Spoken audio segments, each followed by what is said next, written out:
नमस्कार मित्रांनो, welcome to my new vlog. तर आज मी आणि प्रतीक चाललो आहे प्रो कबड्डी लीग सीझन 11ची कबड्डी मॅच बघायला.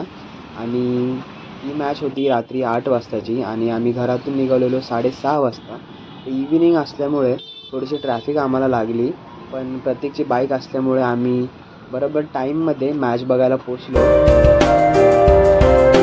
बघू शकता की हे सगळं स्टेडियम आहे, त्याची एंट्री जी आहे ती इथून होते आणि हे सगळे होर्डिंग्स वगैरे त्यांनी लावलेत जेणेकरून आपण तिथे फोटोशूट वगैरे करू शकतो. थोडंसं एक त्यांनी जो माहोल असतो कबड्डीचा तो त्यांनी इथे क्रिएट केलेला आहे. आणि इकडे सगळ्या टीमचं जे बॅनर्स वगैरे लावलेले आहेत, फोटो बूथ वगैरे आहे.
तर नमस्कार मित्रांनो, तर कसा वाटला ब्लॉग कमेंट करा, लाईक करा, व्हिडिओला शेअर करा चॅनलला.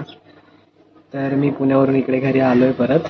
आणि ब्लॉगबद्दल बोलायचं झालं, मॅचबद्दल बोलायचं झालं तर माझा हा सगळ्यात मस्त एक्सपिरियन्स होता. म्हणजे मी याच्या आधी कधी लाईव्ह स्टेडियममध्ये कबड्डी बघितली नव्हती. मला 2-3 वर्षापासून बघायची होती कबड्डी. आणि आय थिंक पुण्याला जवळ असल्यामुळे मला मामांकडे राहता आलं तिकडे. मग मी प्रतीक बरोबर गेलो आणि प्रत्येकची बाईक वगैरे असल्यामुळे आम्हाला पटकन ट्रॅव्हलिंगला इझी झालं. तर ती मॅच होती पुणेरी पलटण वर्सेस दबंग दिल्ली, जी सेकंड मॅच होती. ती एकदम टाईट मॅच झाली आणि ऑफकोर्स मी दिल्लीकडून होतो. जरी पुण्यात बघत असतो तरी मी दिल्लीला सपोर्ट करतो आहे. आणि ती एकदम टाईट मॅच झाली. ती मॅच बघायला खूप मजा आली. आणि जी आम्ही फर्स्ट मॅच बघायला गेलो ती होती Telugu Titans versus Haryana stealers. तर ती मला वाटलेलं तेलुगू थोडीशी टफ देईल, पण हरियाणाने ती वन साईडच मारली. शार्दू वगैरे त्यांचा डिफेन्स वगैरे एकदम. आणि जी मजा टी व्हीमध्ये किंवा आपण जेव्हा युजली लॅपटॉपवर बघतो ती स्टेडियममध्ये खूपच डिफरंट आहे.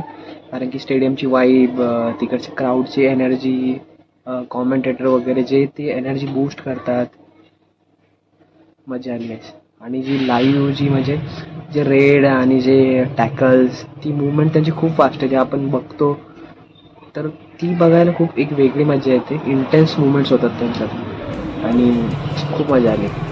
आणि पुण्याला मी 2-3 दिवस होतो. तर तिकडे अजून आम्ही एक मस्त जागा स्पॉट केली आणि तिकडे फिरलो आहे वगैरे. तर त्याचा पण ब्लॉग मी केला आहे. ब्लॉग लगेचच येईल. त्याची थोडीशी ग्लिम्स मी एंडला टाकतो आहे, तर ती बघा. आणि ब्लॉग लवकरच येईल. तोपर्यंत हा ब्लॉग शेअर करा, चॅनलला सबस्क्राईब करा, लाईक करा. भाई आर्ग्युमेंट करून राहिलाय.